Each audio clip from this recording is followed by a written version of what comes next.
अस्सलाम वालेकुम, आदाब, नमस्कार दोस्तों। उम्मीद करते हैं आप सब लोग अच्छे से होंगे और अच्छे दिनों का मज़ा ले रहे होंगे।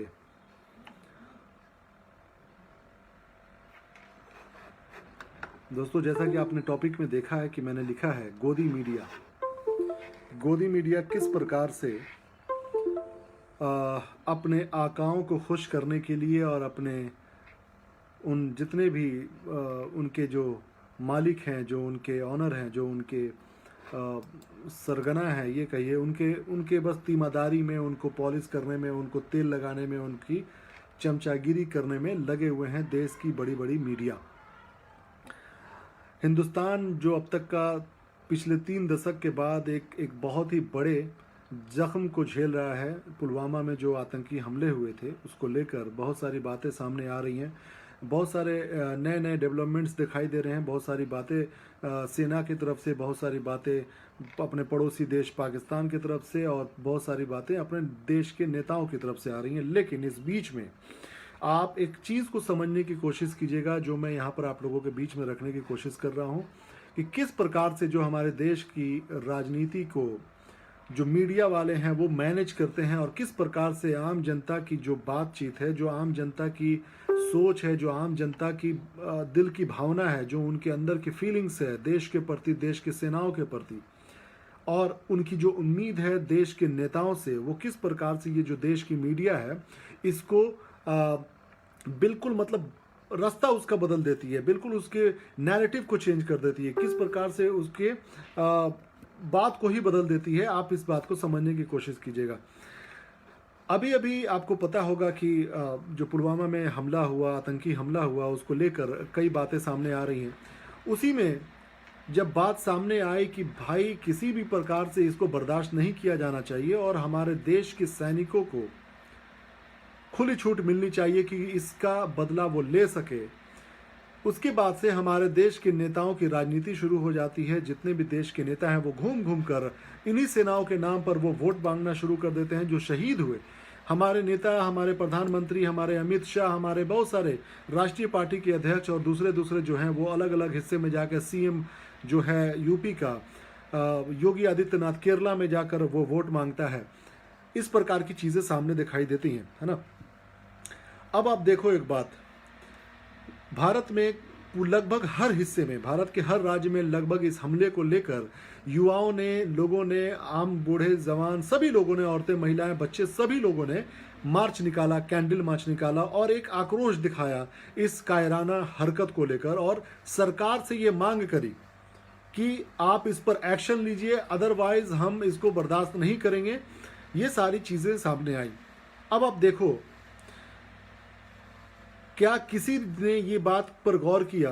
क्या किसी ने इस बारे में बताया? क्या किसी ने इस बारे में कहा?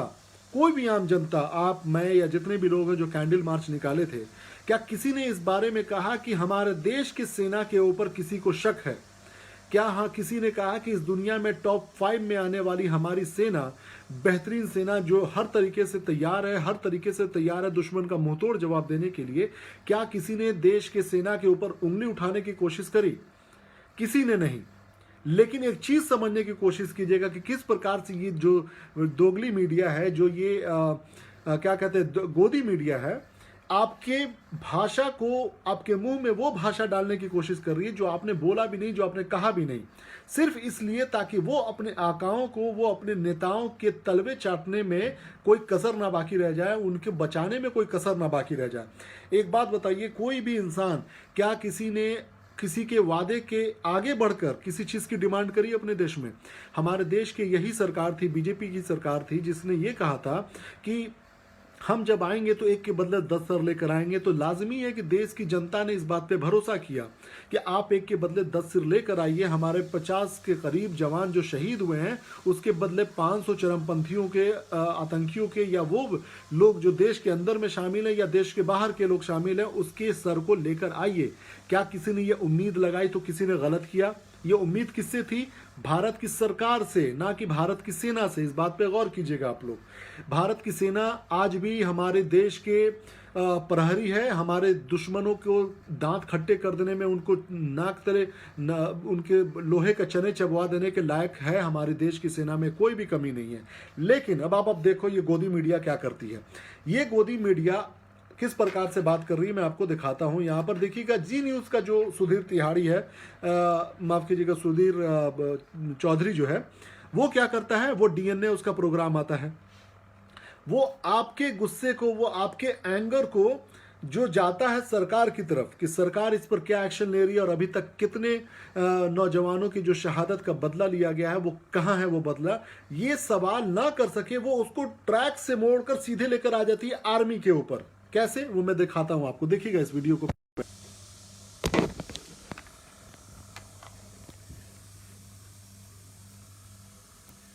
सेना किस प्रकार की आज आप सबके लिए समझना भी जरूरी है कि अब भारतीय सेना किस प्रकार की कार्रवाई कर सकती है। पिछले 2 दिनों से देश के तमाम लोग हर शहर में, हर गांव में, हर कस्बे में बस एक ही सवाल पूछते हैं जब एक दूसरे से मिलते हैं, अब आगे क्या होगा, हम बदला कैसे लेंगे, हमारी सेना अब क्या करेगी। देखो, इसकी भाषा को समझने की कोशिश कीजिएगा।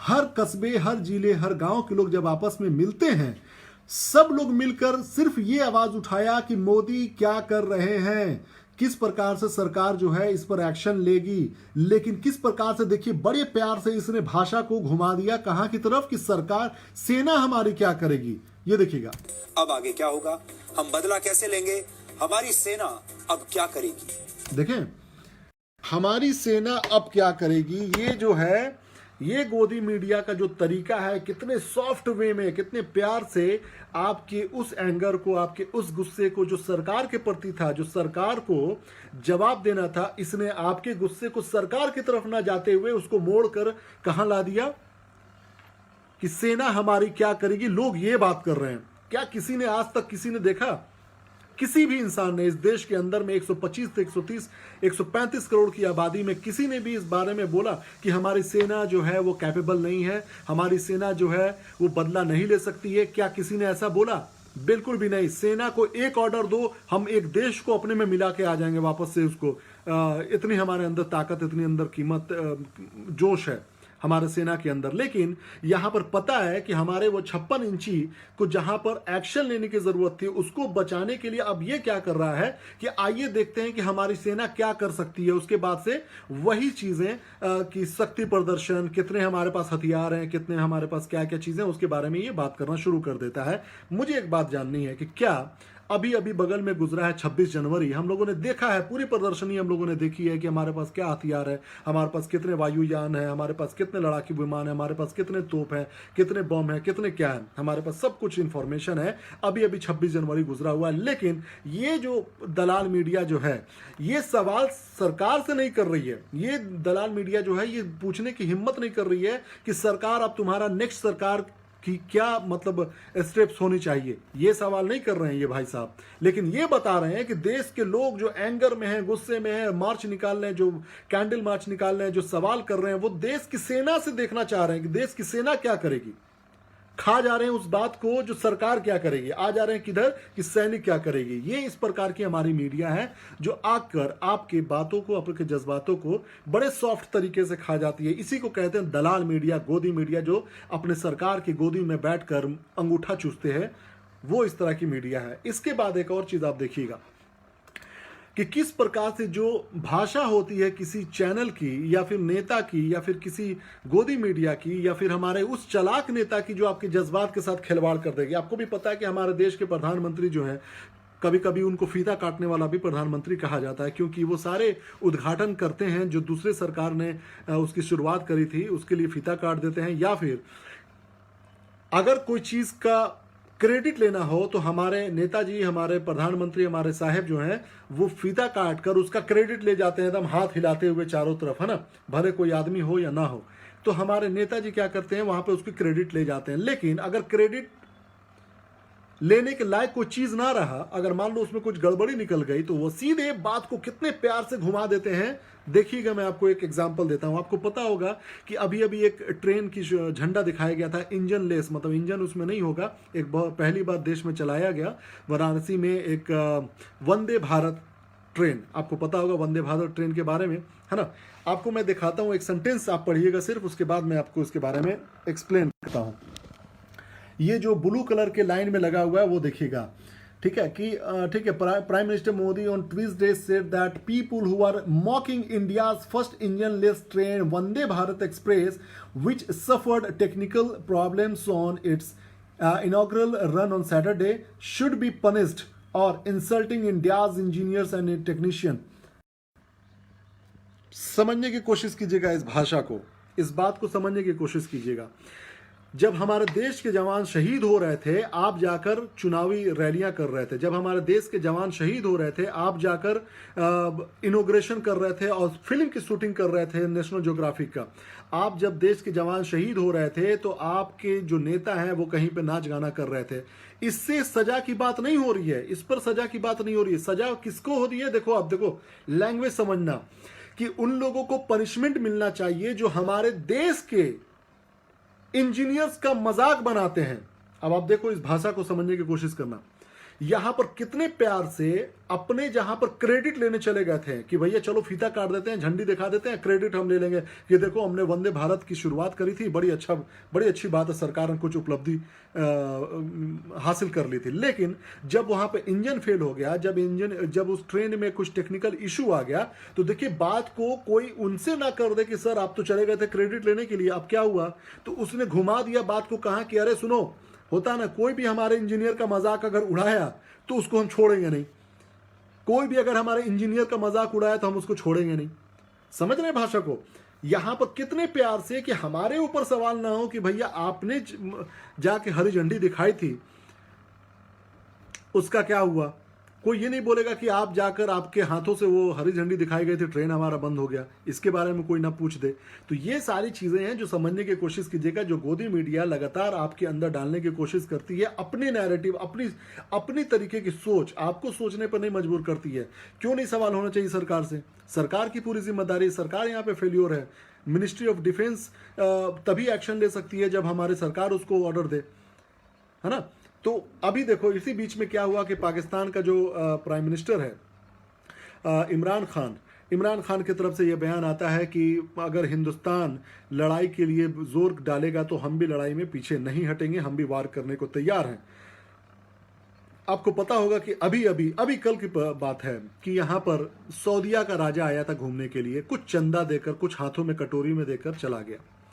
अब आप इतनी बड़ी बड़ी बातें अगर करेंगे कि हम लड़ने को तैयार हैं, हम मारपीट करने को तैयार हैं, भारत से लड़ने को तैयार हैं, तो बड़ी बेशर्मी की बात है। इसको मुझे लगता है कि अगर पाकिस्तान का प्रधानमंत्री अगर जिस देश में आके क्रिकेट खेलकर कई बार ट्रॉफी जीत के गए, पैसा कमा कर गए यहाँ से, और आप उसी जगह पर आके ये आंख दिखाने की कोशिश कर रहे हैं कि आप लड़ने को तैयार हैं, अगर भारत लड़ेगा तो, भारत अगर लड़ेगा तो आपको बोलने का भी मौका नहीं मिलेगा।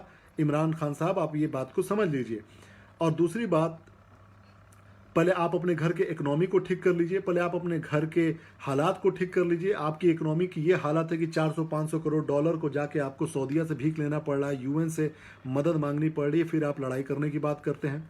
हाँ, ये जरूर आपने एक अच्छी बात करी है कि इस पर हम ज्वाइंट इंस्पेक्शन करने के लिए तैयार हैं कि ये हमारे देश के अंदर के लोगों का काम नहीं है जो हमला हुआ है हिंदुस्तान के अंदर में। ये स्वागत योग्य बात है भारत सरकार के लिए। एक अच्छी बात है कि भारत सरकार उस बात पर, जो भारत जो है हमेशा कहता है कि हम शांति के लिए काम करते हैं, उसके लिए एक अच्छी बात है। लेकिन अगर आप ये कहना चाह रहे हैं कि हम भी हमला करेंगे, हम भी लड़ाई करेंगे, तो भूलिएगा मत पिछले 3 युद्धों को कि आपकी उसमें क्या हश्र हुई थी।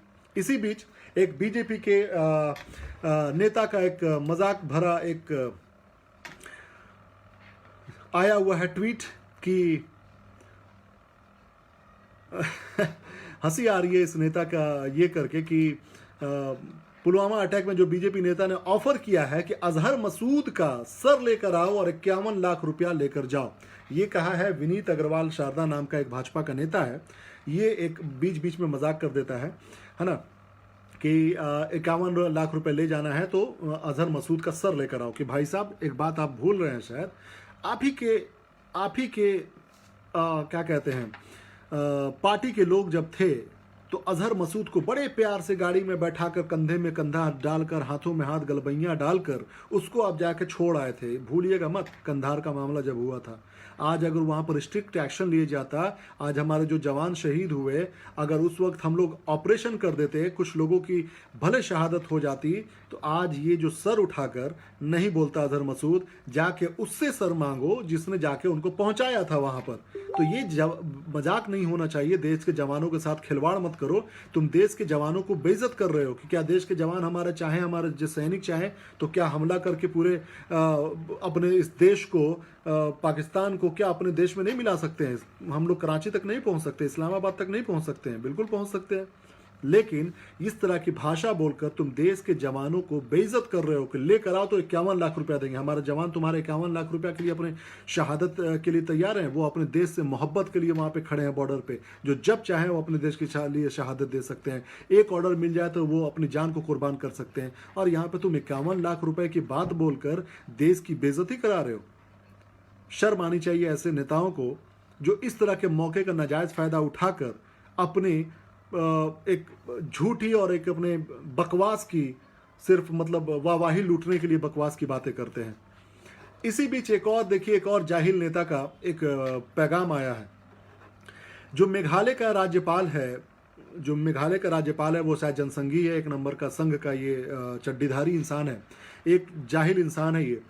ये क्या कहता है कि कश्मीरियों को लेकर एक विवादास्पद इन्होंने ट्वीट किया है कि कश्मीर के लोगों को बहिष्कार करो, कश्मीरी सामान का बहिष्कार करो। सोचो हमारे देश के सैनिक जो हैं कश्मीर में खड़े होकर हर वक्त मौत के मुंह में खड़े होकर, बारूद के ढेर पे खड़े होकर अपने जान को कुर्बान करते हैं ताकि कश्मीर हमारे देश का हिस्सा बना रहे और कश्मीर के लोगों को इस बात का एहसास हो जाए कि भारत से मिल के रहने में, भारत के साथ रहने में, भारत के साथ इकोनॉमी को अपना ठीक करने में ही भलाई है। और ये एक जनसंघी इंसान जो जाहिल इंसान है, ये मेघालय का वो है राज्यपाल है, ये किस प्रकार की भाषा का इस्तेमाल करता है? क्या एक दो कुछ बिगड़ैल क्यों नहीं ये अपने आरएसएस जो कि बहुत सारे आतंकवादी संगठन के ये लोग सदस्य रहे हैं। आपको याद होगा मध्य प्रदेश में आईएसआई एजेंट मिला था बीजेपी का। आपको याद होना चाहिए कि उसी मध्य प्रदेश में एक बम ब्लास्ट हुआ था एक घर में, बीजेपी के घर में। आज तक उसके बारे में पता नहीं चला। साध्वी का बहुत सारे नाम आया बम ब्लास्ट में। आपको पता होगा कि बहुत सारे ऐसे बम ब्लास्ट और आतंकी हमले में जो है वो जनसंघों का नाम आया हुआ है, इन आरएसएस वालों का नाम आया हुआ है, इन भाजपा वालों का नाम आया। तो क्या इसका मतलब ये कह देना कि तुम ये सबको आतंकवादी कह दो, ये जाहिलाना बात है कि नहीं है? तो इस तरह के जो नेता है ना, ये देश के लिए बड़े ही मतलब खतरनाक है। ये लोग देश के जवान का मजाक बनाते हैं, ये लोग देश के जवान को बेवकूफ़ बनाते हैं, ये देश के जवान के लिए एक हंसी का पात्र बना देते हैं ऐसे ही लोग। अरे हमारे जवान को अगर ऑर्डर मिल जाए तो किस चीज़ के लिए वो नहीं तैयार खड़े हैं, लेकिन इस जैसे नेता की वजह से हमारे देश के जवानों का माखौल उड़ता है। तो ये है, आप समझ लीजिएगा। मेरे ख्याल से आप लोगों को इस बारे में सोचने की ज़रूरत है कि किस प्रकार से नैरेटिव तैयार किया जाता है इन चमचागिरी करने वाले मीडिया के द्वारा। किस प्रकार से ये कहता है कि देखो कि हमारे सैनिक अब क्या करेंगे, देश के लोग जानना चाहते हैं। ये देखो उधर से ध्यान भटका दिया कि हमारे प्रधानमंत्री जी क्या कर रहे हैं, 56 इंची क्या कर रहे हैं, एक के बदले 10 सिर लेके आ रहे हैं कि नहीं आ रहे हैं। सैनिक के ऊपर किसको शक है? सैनिक जब चाहे हमला कर दे, लेकिन कानून से बंधे हुए हैं वो लोग। अपने ड्यूटी, अपने फर्ज, अपने ईमानदार, अपने बेहतरीन क्या कहते हैं डिसिप्लिन्ड लाइफ से वो बंधे हुए हैं। उनको ऑर्डर मिलता है तभी कोई एक्शन वो लेते हैं। अपने से सर उठा के काम करने वाली बात हो जाती तो कब का कुछ ना कुछ हो जाता। लेकिन ये मीडिया आपके बात को भटकाने के लिए उसने क्या कहा कि सरकार से मत पूछो, चलो सेना क्या कर रही है इस पे बात करते हैं। ठीक है, तो इस तरह के लोगों से बच के रहिए। ये लोग वो भेड़िए हैं जो समाज को तोड़ना चाहते हैं, देश को तोड़ना चाहते हैं। और हल्की हल्की चीज़ों को भी आप लोग गौर किया कीजिए कि जवाबदेही किसकी है, कौन इसकी जिम्मेदार है, कौन अकाउंटेबल है। You need to hold them accountable. कौन ऐसा नेता है जिसके जिम्मेदार है, कौन ऐसी एजेंसी जो इसका जिम्मेदार है, कौन ऐसा हमारे देश के अंदर में एजेंसी है जो सुरक्षा के लिए उसको जिम्मेदारी दी गई थी लेकिन वो फेल्योर हुआ।